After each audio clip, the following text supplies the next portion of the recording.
चलिए भाई, सब लोग आ गए हैं।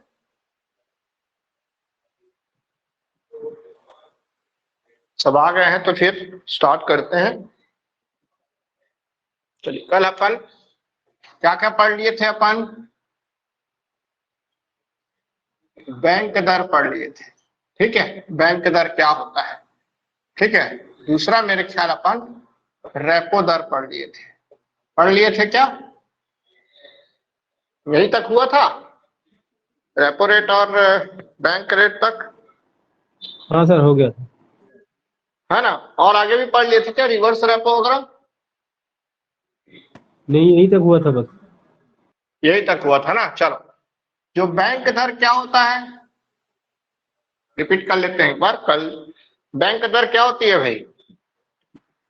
तो बैंक दर ब्याज की वह दर है जिस पर जो वाणिज्यिक बैंक होते हैं वो क्या करते हैं, जो प्रथम श्रेणी और जो अनुमोदित प्रतिभूतियां रहती है उसको क्या करते हैं, आरबीआई के पास रख कर क्या लेते हैं, दीर्घकालिक ऋण वो प्राप्त करते हैं। किससे?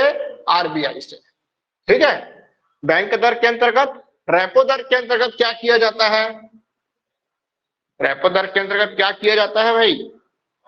तो रेपो दर ब्याज की वह दर है जिस पर, है ना, तो वाणिज्यिक बैंक होते हैं जैसे एसबीआई, है ना, और भी बहुत सारे जो बैंक है, Canara bank, syndicate bank, bank of India, Allahabad bank, बहुत सारे जो बैंक है ना, पंजाब नेशनल बैंक, ये जो वाणिज्यिक बैंक है आरबीआई से अगर क्या करते हैं, प्रतिभूतियों की पुनः क्रय की शर्त के आधार पर अगर क्या करते हैं, अल्पकाल के लिए, है ना, ऋण लेते हैं तो उसको हम क्या बोलते हैं, रेपो दर बोलते हैं, ठीक है। कई लोग को डाउट था, तो देखो बैंक दर जो रहता है प्राय क्या मतलब दीर्घ काल के लिए रहता है। रेपो दर 3 दिन मिनिमम, कितना न्यूनतम कितना रहता है, न्यूनतम 3 दिन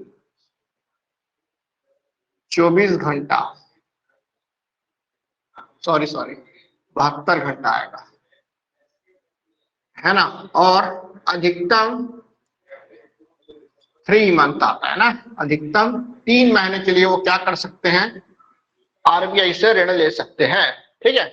अगर किसी वाणिज्यिक बैंक को किस आरबीआई से अगर क्या करना है, अल्पकाल के लिए अर्थात 3 दिन से लेकर 3 महीने तक के बीच के क्या लेना है, के लिए ऋण लेना है, तो वो रेपो रेट का यूज करते हैं। अगर परीक्षा में कभी आता है कि वाणिज्यिक बैंक किस दर पर सबसे अधिक क्या लेते हैं, ऋण लेते हैं, तो वो रेपो रेट ही है, ठीक है। रेपो रेट बहुत इंपॉर्टेंट है। बैंक जो सार्वजनिक बैंक होते हैं वो आरबीआई से प्राय बैंक दर से कम ऋण, मतलब दीर्घकाल के लिए बहुत कम ऋण लेते हैं। वो ज्यादातर किस अल्पकाल के लिए क्या लेते हैं, ऋण। इसीलिए रेपो दर बहुत क्या हो जाता है, इंपॉर्टेंट। जरा समझिए, इसमें लिख लो, तो ऐसा लिख लेना, लिख लेना, लिखना, जब आरबीआई एवं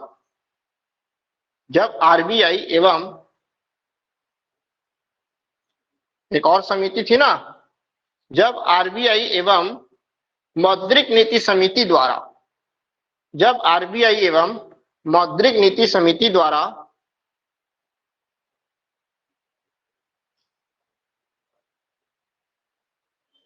रेपो रेट को बढ़ाया जाता है ना, रेपो रेट को बढ़ाया जाता है, रेपो रेट को बढ़ाया जाता है, तब, मैं लिख नहीं रहा हूं, ऐसे बोल रहा हूं, लिख लो, है ना, बढ़ाया जाता है तब फिर से बोलिए। क्या बोला हूं भाई, कोई लिखा है क्या तो बोलो, तो कोई लिखा है, विनय, रुपेश, कोई है ऑनलाइन? यस सर, मैं बता रहा हूँ सर। चित्रेश, हाँ बोलो सर, जब आरबीआई एवं मौद्रिक नीति समिति द्वारा रेपो रेट को बढ़ाया जाता है तब, उसके बाद। हाँ, इतने लिखे थे क्या? हाँ ठीक, चलो। आरबीआई जब आरबीआई या मौद्रिक नीति समिति द्वारा रेपो रेट को बढ़ाया जाता है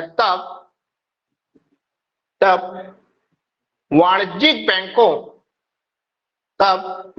बैंकों पुस्तक पे लिखना, जैसे एसबीआई, पंजाब नेशनल बैंक, ऐसा एसबीआई, पीएनबी ऐसे लिख लेना। तब वाणिज्यिक बैंकों एसबीआई, पीएनबी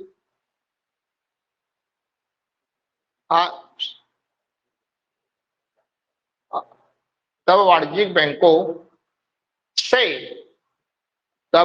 वाणिज्यिक बैंकों से जनता को मिलने वाले सभी लोन महंगे हो जाएंगे, को मिलने वाले सभी लोन महंगे हो जाएंगे।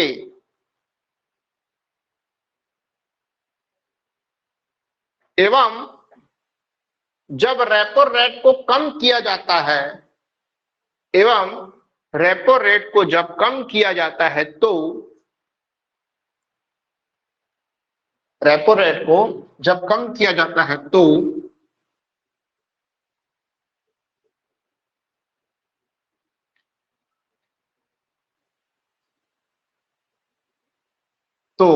वाणिज्यिक बैंकों जैसे एसबीआई, पीएनबी आदि से जनता को मिलने वाले सारे लोन सस्ते हो जाते हैं या सस्ते हो जाएंगे। ठीक है, आम जनता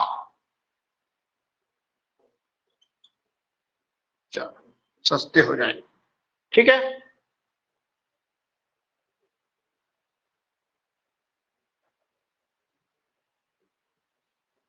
चलिए भाई, समझ में आ गया है ना।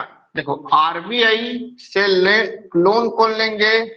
वाणिज्यिक बैंक। अगर आरबीआई से वाणिज्यिक बैंकों को ज्यादा ब्याज दर में क्या मिलेगा? ऋण। और ये कौन से रेट में ले रहे हैं? रेपो दर में। अगर रेपो दर को क्या कर दिया आरबीआई ने, क्या कर दिया, अगर बढ़ा दिया, तो ये जो वाणिज्यिक बैंक है इनको ज्यादा ब्याज देने पर, है ना, ये रेपो रेट के हिसाब से ही ब्याज देंगे इन लोग, ये दर है ना, दर, ब्याज की दर। तो ये रेपो दर मतलब ब्याज की दर अगर ज्यादा रहेगी तो इनको ज्यादा पैसा देना पड़ेगा, किसको? आरबीआई को। ठीक है, तो ये लोग क्या इससे कम में जनता को दे देंगे क्या पैसा? लोन नहीं देंगे ना, है ना। तो इसीलिए जब रेपो रेट बढ़ता है ना, तो इनके भी जो रेट्स हैं, इंटरेस्ट रेट्स, जैसे होम लोन, कार लोन, मतलब व्हीकल लोन, है ना, पर्सनल लोन,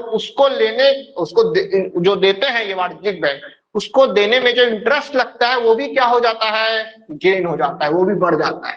ठीक, अब इसी के विपरीत अगर रेपो रेट को क्या कर देती है, ये कम कर देती है, तो ये जो आम जनता को लोन देगी उसका भी ऋण क्या हो जाएगा? कम। इसीलिए आप पेपर्स में आप या समाचार चैनलों में ज्यादा देखते होंगे, है ना, कि कभी भी हेडलाइन आती है तो उस हेडलाइन में प्रायः बैंक दर नहीं बल्कि क्या लिखाता है?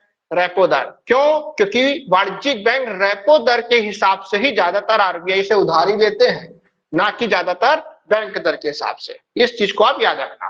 ठीक है, बैंक दर का ज्यादा मतलब कम यूज होता है, और रेपो दर का मतलब रेपो रेट के हिसाब से वो लोग ज्यादा ऋण लेते हैं, अल्पकालिक ऋण। किससे? बैंकों से।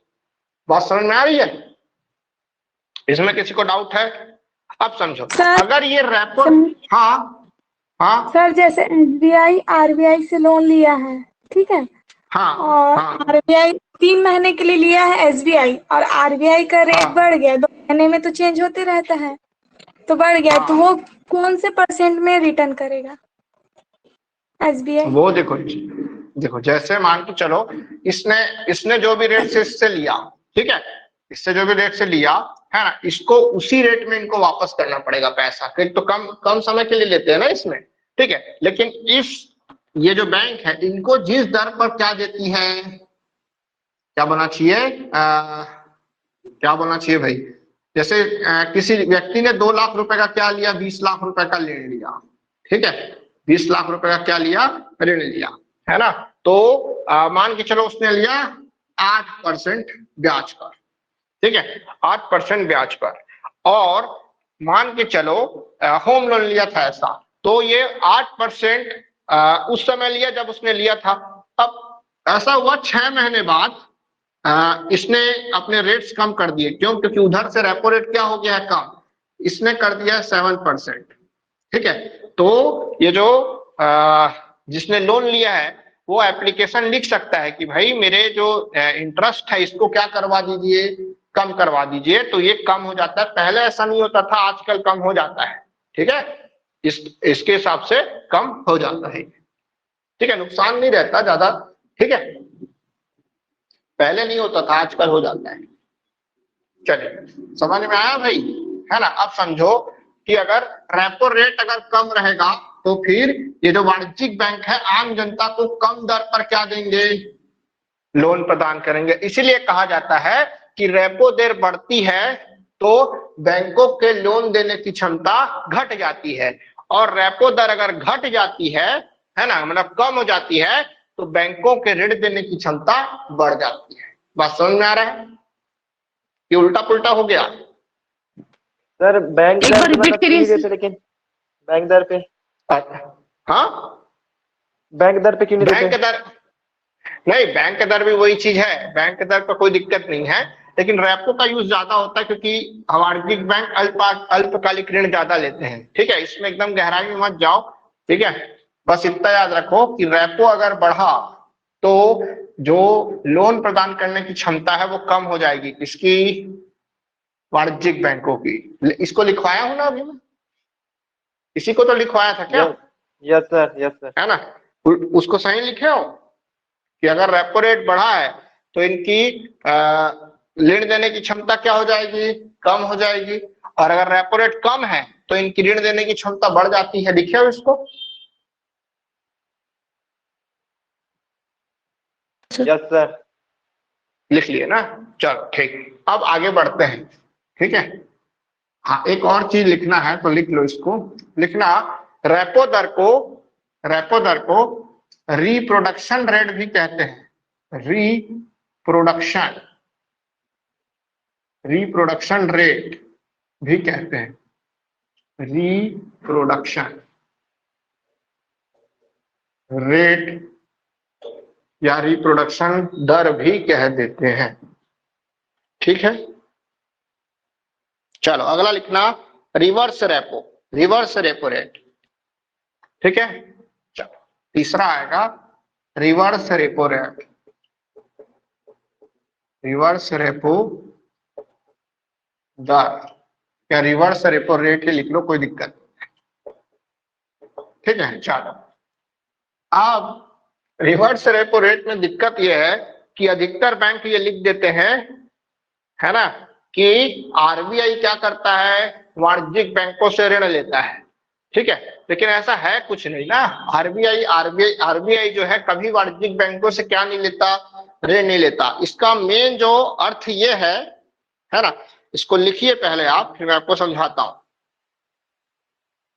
लिखना, बैंकों के पास जो अतिरिक्त नकदी होती है,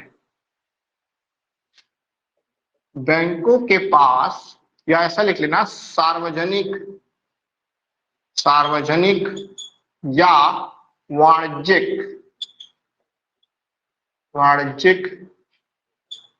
बैंकों के पास जो अतिरिक्त नकदी होती है, अतिरिक्त नकदी होती है के पास जो अतिरिक्त नकदी होती है, उसे आरबीआई के पास जमा करा दिया जाता है। उसे उन बैंकों द्वारा आरबीआई के पास जमा करा दिया जाता है।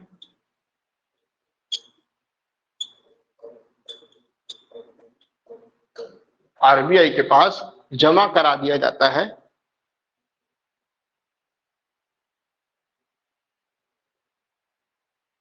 ठीक है,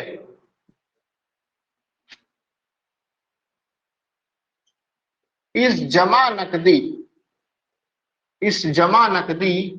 पर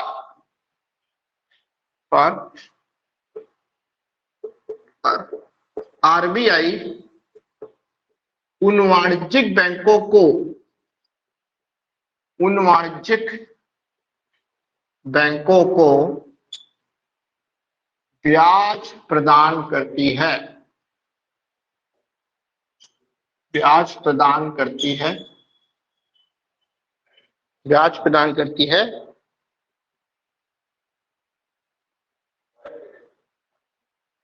ठीक है, इस जमा नकदी पर आरबीआई उन वाणिज्यिक बैंकों को ब्याज प्रदान करती है ना। उस ब्याज की दर को ही, उस ब्याज की दर को ही क्या बोलते हैं? उस ब्याज की दर को ही रिवर्स रेपो रेट कहते हैं, रिवर्स रेपो दर कहते हैं। बात समझ में आ रहा है? ठीक है, रिवर्स रेपो दर कहते हैं।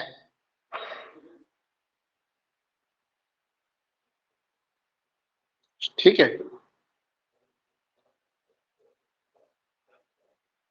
चलिए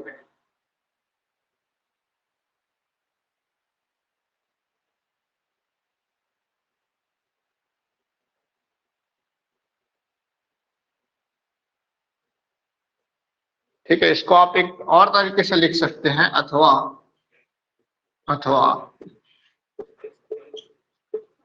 जिस दर पर वाणिज्यिक बैंकों,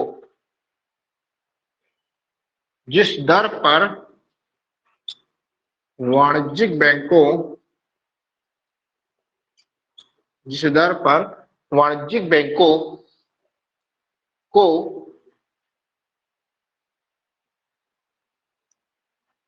जिस दर पर वाणिज्यिक बैंकों को उनकी, जिस दर पर वाणिज्यिक बैंकों को उनकी ओर से आरबीआई में, उनकी ओर से आरबीआई में, उनकी ओर से आरबीआई में जमा अतिरिक्त नकदी, ऐसा रुका एक मिनट, आरबीआई में, उनकी ओर से आरबीआई में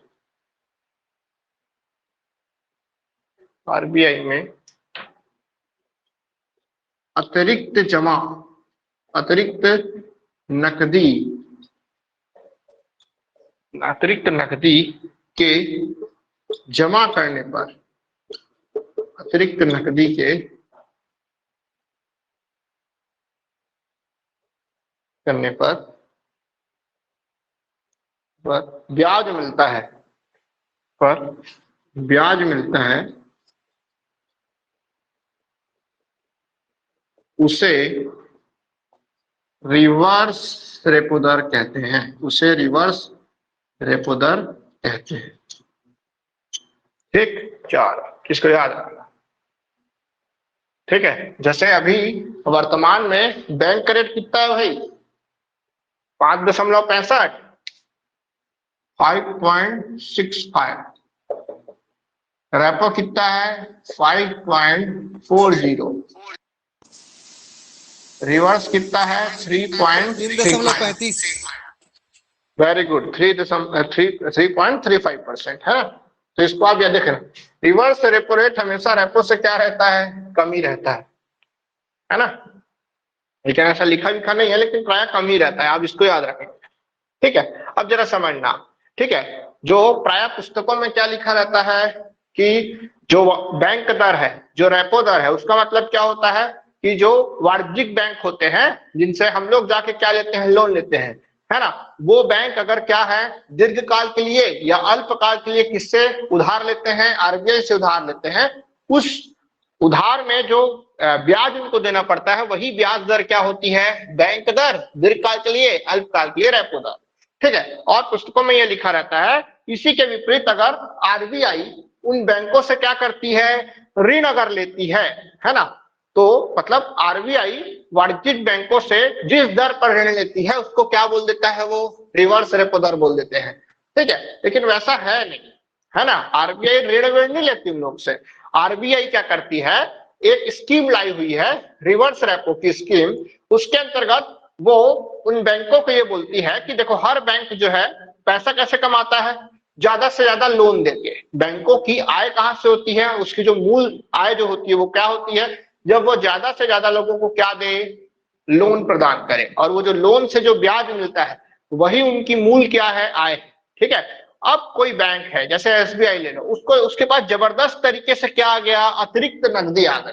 ठीक है, तो आरबीआई ने अपने जो अनुसूची 2 के अंतर्गत जो अधिसूचित बैंक है उनके लिए एक स्कीम ला के रखा हुआ है कि भाई देखो, तुम्हारे पास अतिरिक्त नगद अगर तुम अपने पास रखोगे, अपने बैंक में रखोगे सेव करके, तो तुमको कुछ मिलेगा क्या, नहीं। उससे अच्छा तुम क्या करो, उस अतिरिक्त नकदी को मेरे पास जमा कर दो। कहां जमा कर दो, ये अतिरिक्त नकदी है उसको आरबीआई के पास जमा कर दो।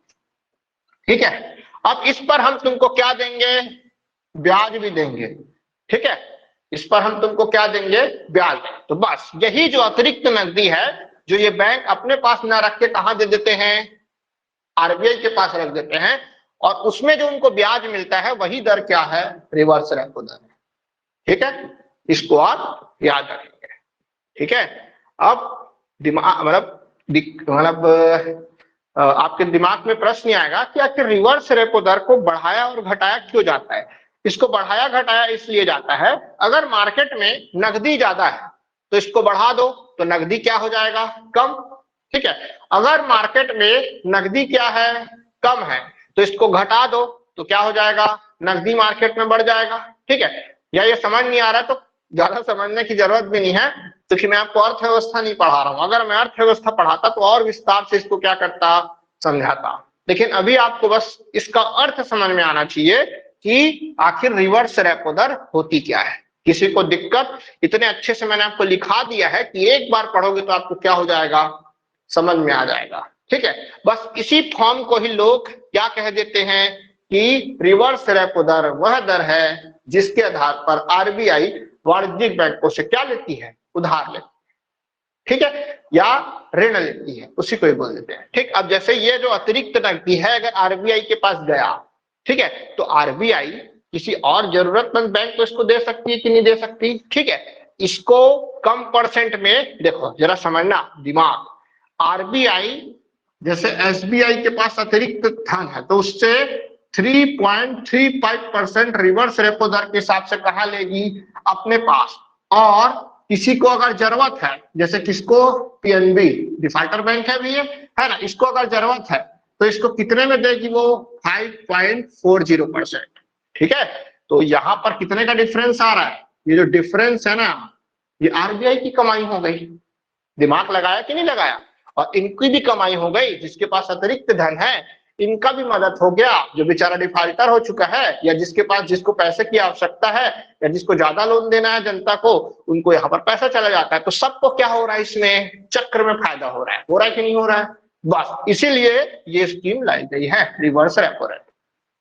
ठीक है, और मैं आपको व्यवहारिक तरीके से भी समझा दिया। अब इसमें किसी को दिक्कत तो फिर पूछ लेना, मैं आप आगे बढ़ रहा हूं। ठीक है, चलो, अब जो वाणिज्यिक बैंक है उनको अगर दीर्घ काल के लिए ऋण लेना है तो बैंक दर में जाएंगे, अगर अल्पकाल में जाना है तो किस में जाएंगे, रेपो दर। एक और व्यवस्था किया गया है, ठीक है, जिसको आप कल लिखे थे एमएसएफ। ठीक है, इसको लिख लेना एमएसएफ, मार्जिनल स्टैंडिंग मार्जिनल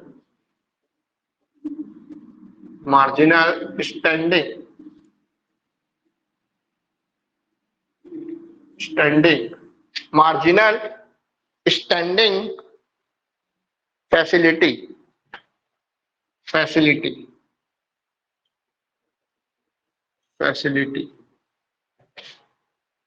कल हिंदी में लिखे थे सीमांत स्थायी सुविधा दर, सीमांत स्थायी सुविधा दर।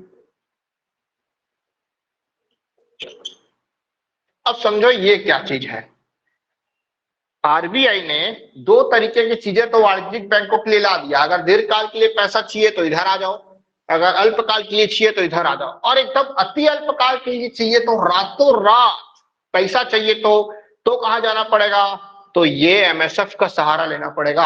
अगर कोई बैंक है उसको रातों रात क्या चाहिए, पैसा चाहिए, इतना पैसा चाहिए, है ना, तो वो कहां, किसके किस सुविधा के द्वारा ले सकता है? सीमांत स्थायी सुविधा दर, ये रेट लिखा है ना, इस रेट के हिसाब से क्या ले सकता है? वो क्या ले सकता है भाई? एक रात के लिए पैसा ले सकता है। लिखाऊंगा अभी उसको मैं, एक रात के लिए पैसा ले सकता है। ठीक है, अब एक रात के लिए पैसा लेने का मतलब यह है कि सबसे तीव्र तरीके से क्या करना, पैसा लेना। ठीक है, तो पूरी बैंकिंग जो ये जो मौद्रिक नीति है उसके अंतर्गत जो जितने भी रेट्स निर्धारित हैं उसमें अगर सबसे तीव्र गति से अगर कोई रेट प्रदान करने वाला कोई रेट है ना, तीव्र गति से लोन मतलब बैंकों को पैसा प्रदान करने वाला कोई रेट है तो वो कौन सा है? एमएसएफ है। ठीक है, आरबीआई ने इसकी शुरुआत कब की गई है? तो 2010-11 में 2011-12 2011-12 में जब उसने अपनी मौद्रिक नीति की घोषणा की है ना, उस मौद्रिक नीति के अंतर्गत उन्होंने इस प्रकार की एक रेट बताया जिसके आधार पर क्या कर सकते हैं, बैंक जो है रातों रात आरबीआई से क्या ले सकते हैं? ऋण ले सकते हैं। लेकिन समझो इसके लिए एक क्या है, इसके लिए एक शर्त भी निर्धारित है। अब वो शर्त को भी समझो। सबसे पहले तो आपने एमएसएफ लिखा हुआ है, कितना है एमएसएफ? ये प्रायः बैंक दर के आसपास ही रहता है ना, 5.65%। हमेशा याद रखना एमएसएफ जो है रेपो दर से हमेशा ज्यादा रहेगा। ठीक है, क्यों? क्योंकि रातों रात पैसा दे रहा है तो ज्यादा इंटरेस्ट देना पड़ेगा कि नहीं देना पड़ेगा, बताओ भाई, है ना। तो इसलिए एमएसएफ का जो दर है वो हमेशा रेपो रेट से ज्यादा रहेगा, इसको आप दिमाग में रखेंगे। ठीक है, अब बताओ जैसे एसबीआई है, ठीक है, एसबीआई बैंक है, इसको आरबीआई से क्या है? रातों रात क्या चाहिए?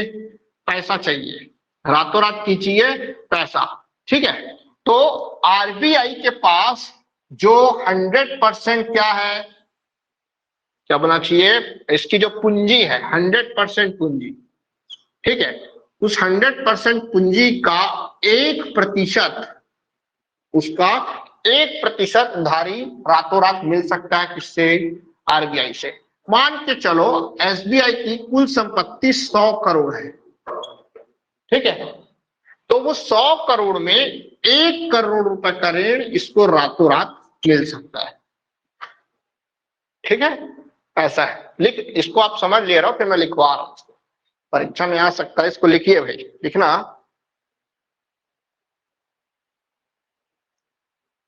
लिखना यदि इसको लिख लेना पहले कि इसकी शुरुआत आरबीआई द्वारा 2011-12 से की गई।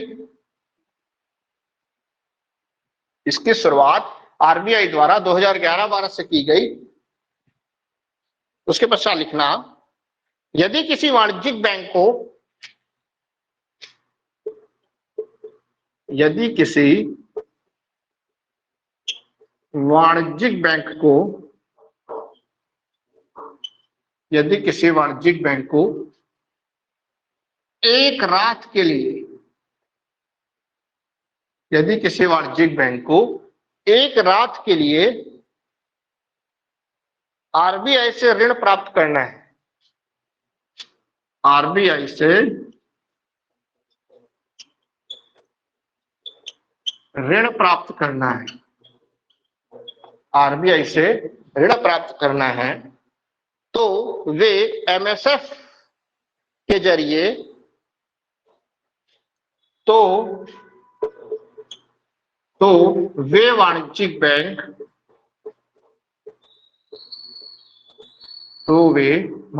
बैंक एमएसएफ दर के माध्यम से ऋण प्राप्त कर सकते हैं, ऋण प्राप्त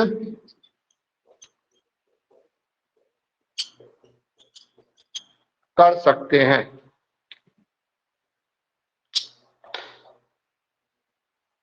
ऋण प्राप्त कर सकते हैं। ठीक है, आगे लिखना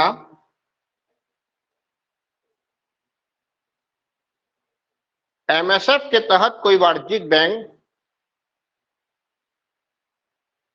एमएसएफ के तहत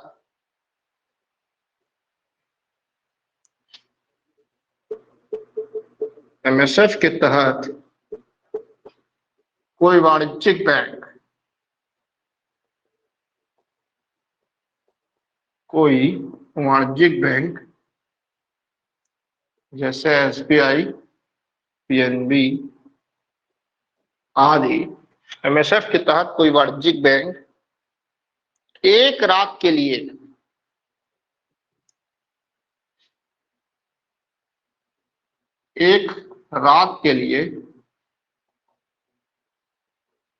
अपनी कुल जमा राशि, अपनी कुल जमा राशि का 1%, अपनी कुल जमा राशि का 1% राशि, नहीं, अपनी कुल जमा राशि की 1% राशि तक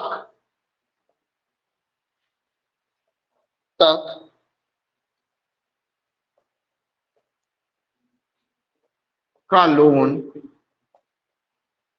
आरबीआई से ले सकता है, ठीक है। चलो, ठीक है, इसको भी लिख लेना। एमएसएफ की दर हमेशा रेपो दर से अधिक होती है, ये आपका 4 रेट्स जो है वो खत्म हुई। अब इसके बाद हम जमा पूंजी इसके संबंध में देखते हैं। इसको मैं मिटा रहा हूं, लिख लिए क्या सब? लिख लिए तो फिर मैं मिटा रहा हूं।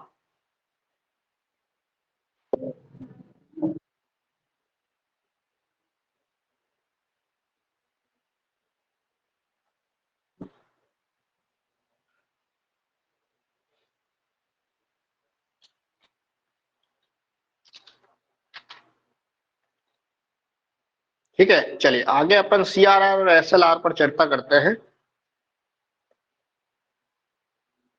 सीआरआर और एसएलआर, ठीक है।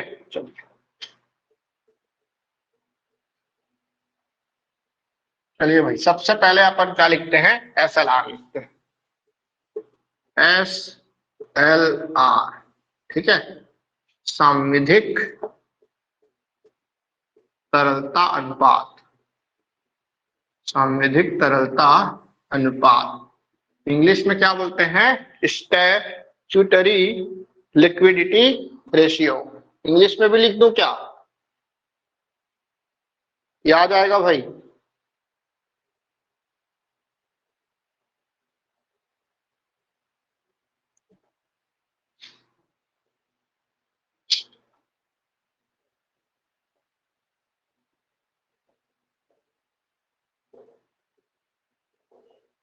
ठीक है, स्टैट्यूटरी लिक्विडिटी रेशियो। एसएलआर अभी है कितना भाई टोटल? एसएलआर कितना है? 18%। 18%। हाँ, 18%। ठीक है, चलो इसको एकदम मैं ऐसा बता देता हूं आपको कि एकदम आसान भाषा में आपको ये याद हो जाए। ठीक है, चलो पहले लिख लो। लिखना, आरबीआई को नहीं, एक मिनट, सॉरी, है ना। लिखना, व्यापारिक बैंकों को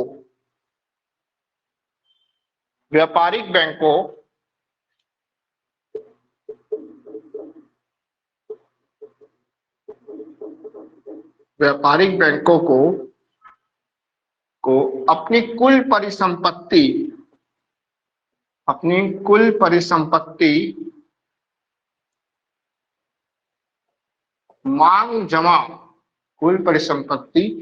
मांग जमा एवं सावधि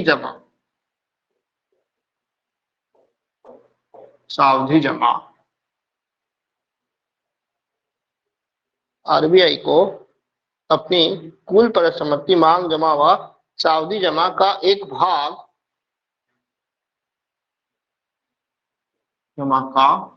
भाग या इसको हिस्सा भी बोल सकते हो, एक भाग या हिस्सा आरबीआई के निर्देशानुसार आरबीआई के निर्देशानुसार वैधानिक तरलता अनुपात के रूप में वैधानिक तरलता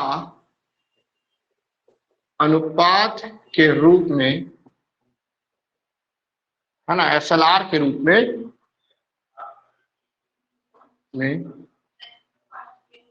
तरल संपत्ति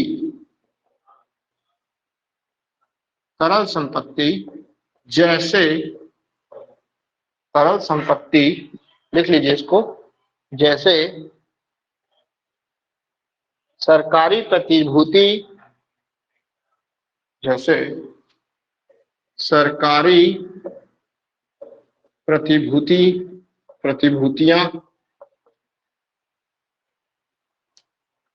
बॉन्ड्स,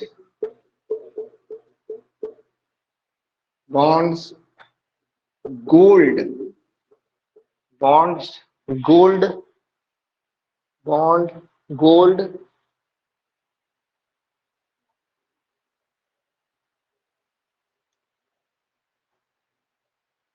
व्यापारिक बैंकों को अपनी कुल परिसंपत्ति का एक भाग या हिस्सा आरबीआई के निर्देशानुसार एसएलआर के रूप में तरल संपत्ति गोल्ड के तहत अपने पास रखना होता है, जिसे एसएलआर कहते हैं, लिख लीजिए, जिसे एसएलआर कहते हैं।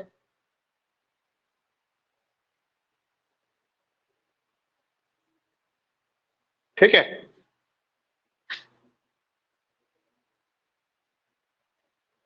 एसएलआर जो रहेगा न्यूनतम कितना हो सकता है, 25%।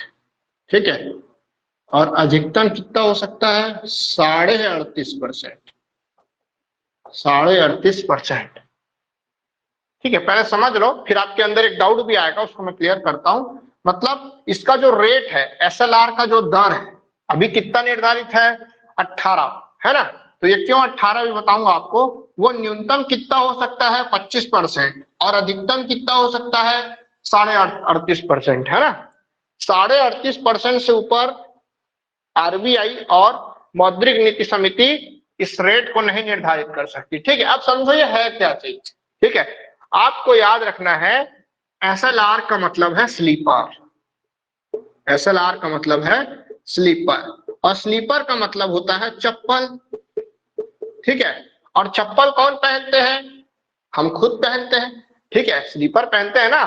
तो आपको ये याद रखना है कि ये एसएलआर जो होता है वो पूंजी होती है जिसको आरबीआई, जिसको जो वाणिज्यिक बैंक है अपने पास रखेंगे, वो आरबीआई को इसके पास क्या नहीं करेंगे, जमा नहीं करेंगे। उसी को लिखा हुआ है ना, कि जो व्यापारिक बैंक या वाणिज्यिक बैंक रहते हैं वो अपनी कुल परिसंपत्ति का जो एक हिस्सा है ना, कुल परिसंपत्ति का जो एक हिस्सा है उसको आरबीआई के निर्देशानुसार, है ना, किसके पास रखेंगे, अपने पास रखते हैं। जैसे अगर किसी बैंक के पास 100% क्या है, परिसंपत्ति है, तो वो अपने पास आज अगस्त, है ना, अगस्त 2022 के नियमानुसार, है ना, आरबीआई के अगस्त 2022 के निर्देशानुसार 18% जो पूंजी है एसएलआर के रूप में कहां पर रखते हैं, खुद के पास रखते हैं।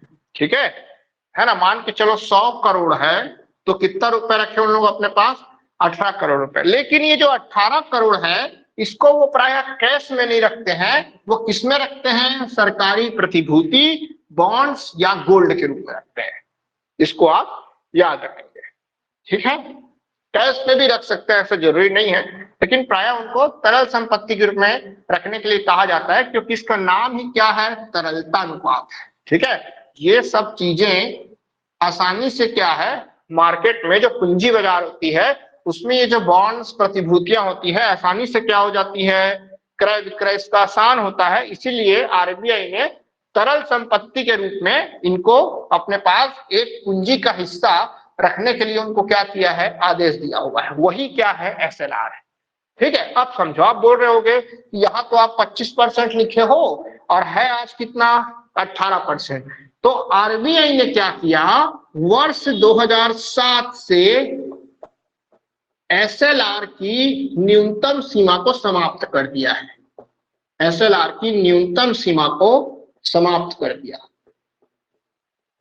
समाप्त, लेकिन मैक्सिमम को नहीं किया है, कर दिया, इसको याद रखना। ठीक है, इसीलिए आज न्यूनतम सीमा 25% से नीचे भी रख सकता है। कब से, वर्ष 2007 से एसएलआर की न्यूनतम सीमा को समाप्त कर दिया गया है। ठीक है, इसीलिए आज कितना है, 18% है। ये 15 भी हो सकता है, 5 भी हो सकता है। ठीक है, वो आरबीआई के ऊपर है, लेकिन उतना नीचे नहीं रख सकती हो, नहीं तो फिर इनके पास खुद के पास रहेगा क्या, अगर इन लोग क्या हो जाए, बैंक लोग अगर डिफाल्टर हो जाएंगे तो इनके पास कुछ तो रहना चाहिए ना। तो एसएलआर को इसीलिए उनके पास खुद की संपत्ति के रूप में अपने पास उनको रखना पड़ता है। उससे कम अगर उनके पास रहा तो ऐसा हो नहीं सकता, आरबीआई जितना बोलेगी उतना उनको रखना ही पड़ता है अपने पास। ठीक है, चलो, तो ये समझ में आया। अब जब सीआरआर पढ़ेंगे तो मैं आपको और इसको समझाता हूं कि ये और कैसे समझ में आएगा। मैं मिटा दूं इसको, सब लिख लिए हैं, मिटा दूं? हाँ सर, इसमें जो बोलो। सरकारी प्रतिभूतियां बोले हैं, इसी के द्वारा मतलब वो ऋण लेते हैं क्या सर, इसको जमा करके? हाँ हाँ, इसी को जमा करके लेते हैं। सरकारी प्रतिभूतियां जो होती है, जो सरकार के द्वारा क्या रहती है, अनुमोदित रहती है। ठीक है, पेपर्स होते हैं, वो पेपर्स सरकारी प्रतिभूतियां जो होती है। ठीक है, जैसे बॉन्ड्स, गोल्ड वोल्ड सब उसी के अंतर्गत भी आ जाता है। हाँ बोलो बोलो, क्या बोल रहे थे?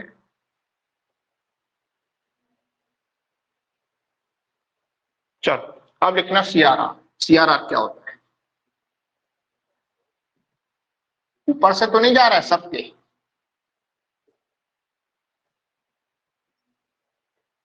चलो, छठवां नंबर है, छठवां नंबर क्या है भाई, सीआरआर।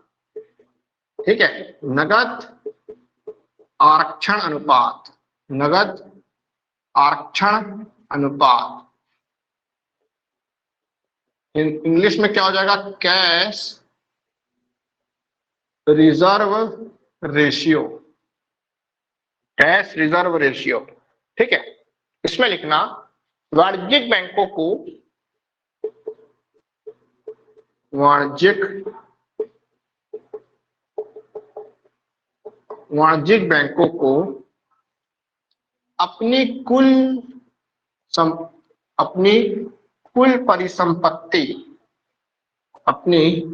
परिसंपत्ति मांग जमा एवं सावधि जमा,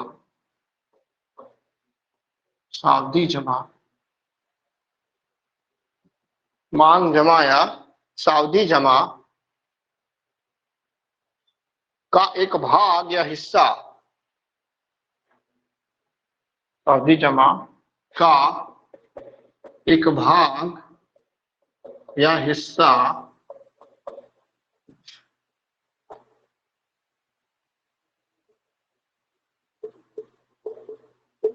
आरबीआई के पास रखना होता है।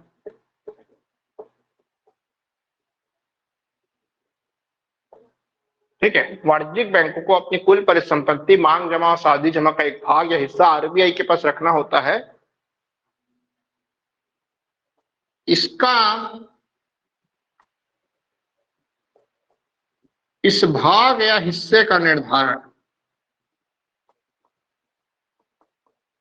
निर्धारण आरबीआई एवं मौद्रिक नीति समिति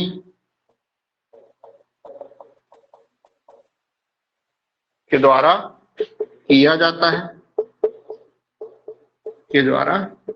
जैसे आज कितना है, 4% है, 4.5% है, 4.5। वेरी गुड, 4.5% है। ठीक है, तो 4.5% है। इसका मतलब यह है कि अब समझो ये क्या चीज है। सीआरआर का मतलब यह है कि जो वाणिज्यिक बैंक है जैसे एसबीआई, पीएनबी, इनके पास जो कुल परिसंपत्ति है, अगर 100% परिसंपत्ति इनके पास है, तो इनको आरबीआई के निर्देशानुसार जितना आरबीआई निर्धारित करे, जैसा कि आज कितना निर्धारित है 4.5%, तो अपनी कुल परिसंपत्ति का 4.5% खुद के पास नहीं बल्कि किसके पास रखवाना पड़ता है, आरबीआई के पास। और एसएलआर को कहां रखते थे, वो खुद के पास रखते थे, खुद के बैंक में, लेकिन इसको वो कहां रखेंगे, आरबीआई के पास रखेंगे। बात समझ में आ रहा है ना?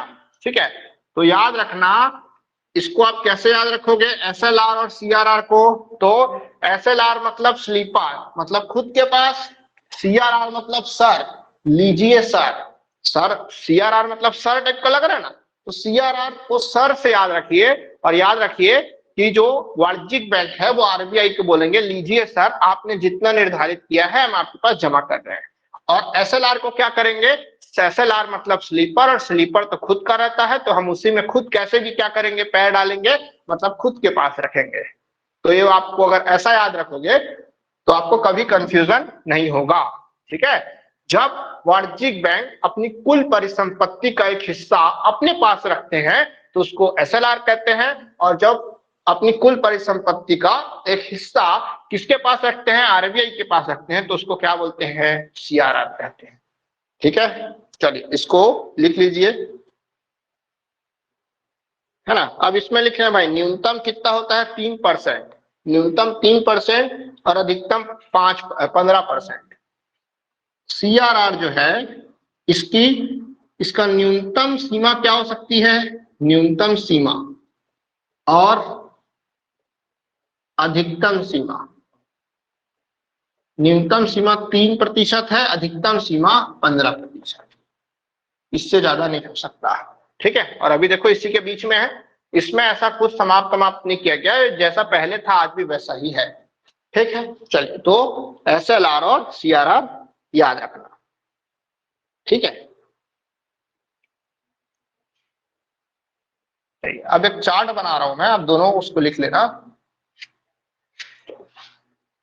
जैसे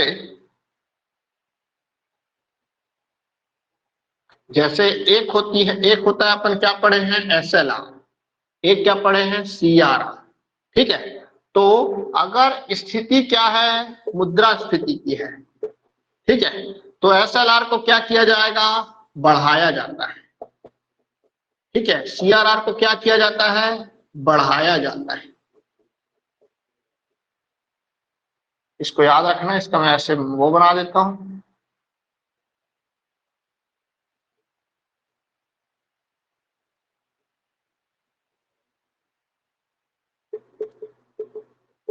ठीक है, पहला मुद्रास्फीति, दूसरा होता है मंदी, है ना।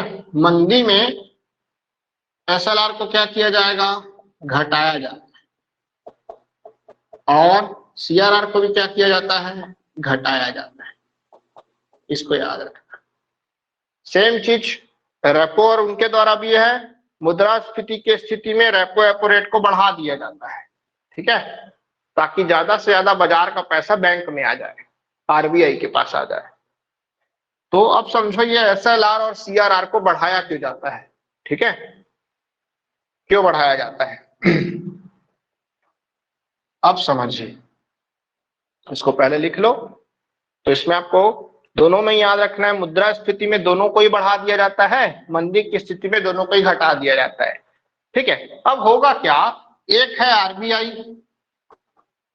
और एक कौन है, एसबीआई, मतलब वाणिज्यिक बैंक है ना, पीएनबी भी हो सकता है, बीओआई भी हो सकता है, फलाना दिखाना, बहुत सारा जो सार्वजनिक बैंक है वो हो सकता है। ठीक है, अब समझो अब स्थिति ये है कि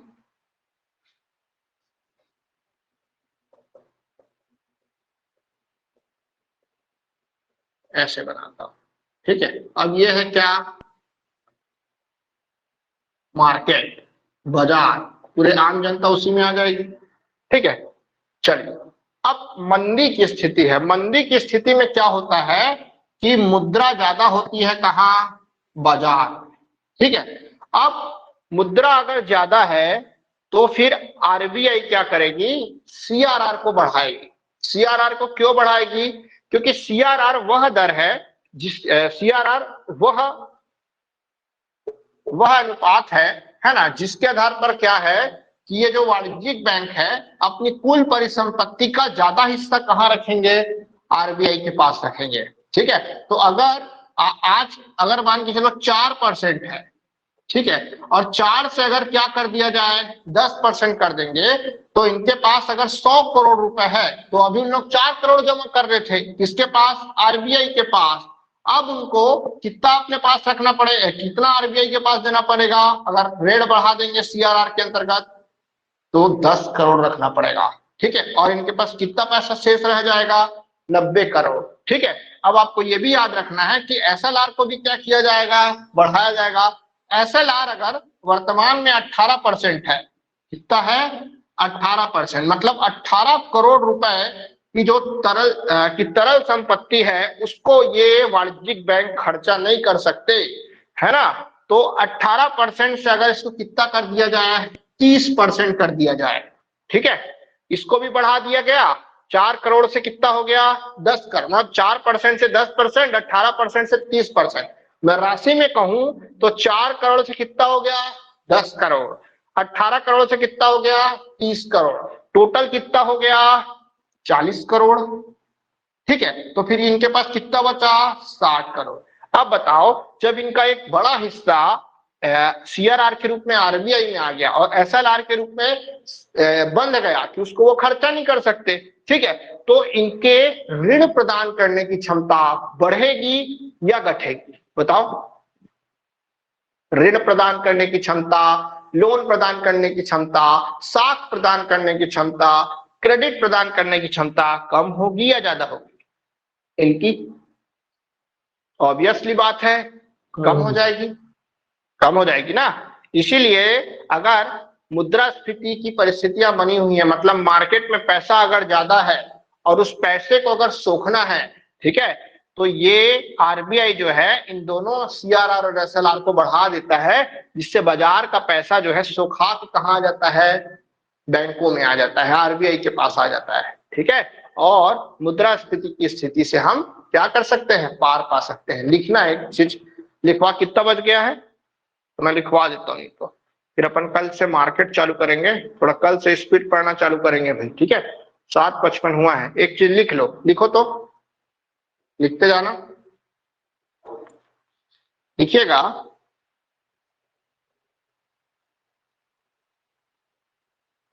लिखना, मुद्रास्फीति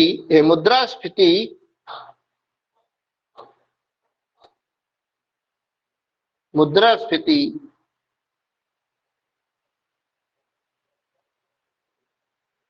को नियंत्रित करने के लिए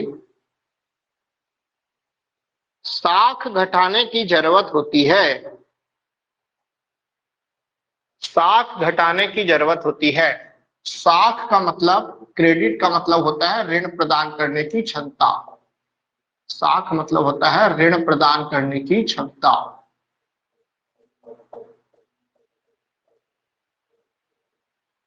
ठीक है, ऋण प्रदान करने की क्षमता। तो मुद्रास्फीति को नियंत्रित करने के लिए साख घटाने की जरूरत होती है, अर्थात बैंकों के ऋण प्रदान करने की क्षमता को कम करना पड़ता है।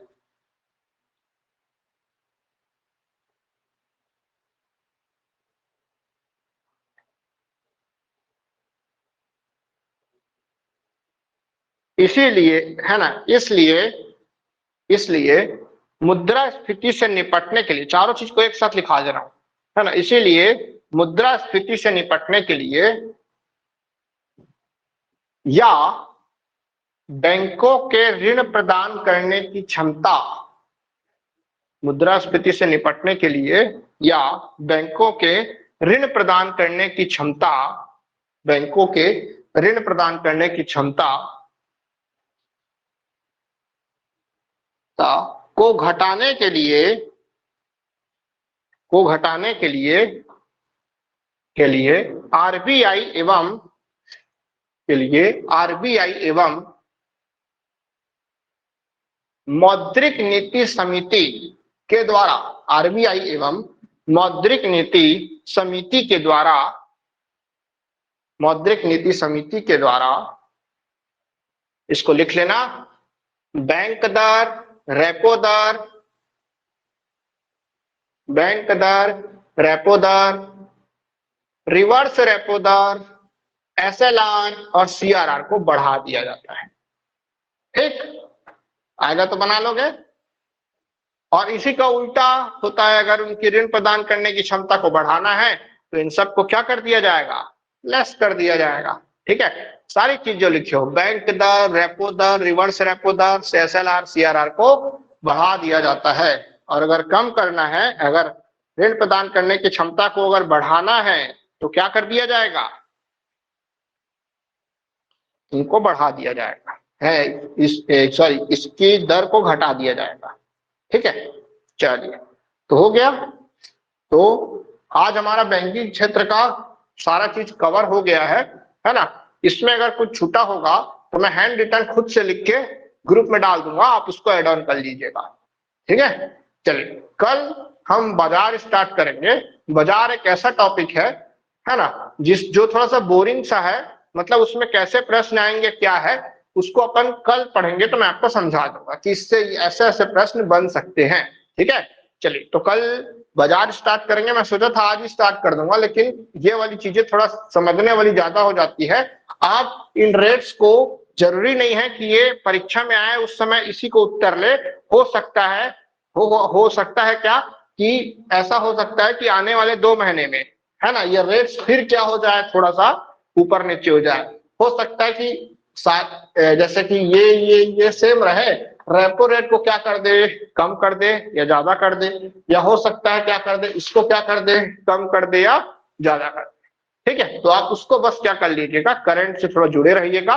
मैं खुद कभी अगर ऐसा होगा तो मैं जैसे ही मौद्रिक नीति 2 महीने में होता है, 1 साल में 6 बार, तो जैसे ही नई वाली मौद्रिक नीति जारी करेगा आरबीआई, मैं खुद ग्रुप में डाल दूंगा। ठीक है, चलिए कल आप लोग आज पंचायती राज में जो हम पढ़े हैं उसको पढ़ के आएंगे, आज तक का बैंकिंग में जितना हुआ है उसको पढ़ के आएंगे। ठीक है, कल मैं आपसे आते साथ पहले 2 से 5 मिनट तक पूछूंगा ताकि आप अलर्ट हो जाएं। ठीक है, चल तो फिर आज ओवर करें। धन्यवाद।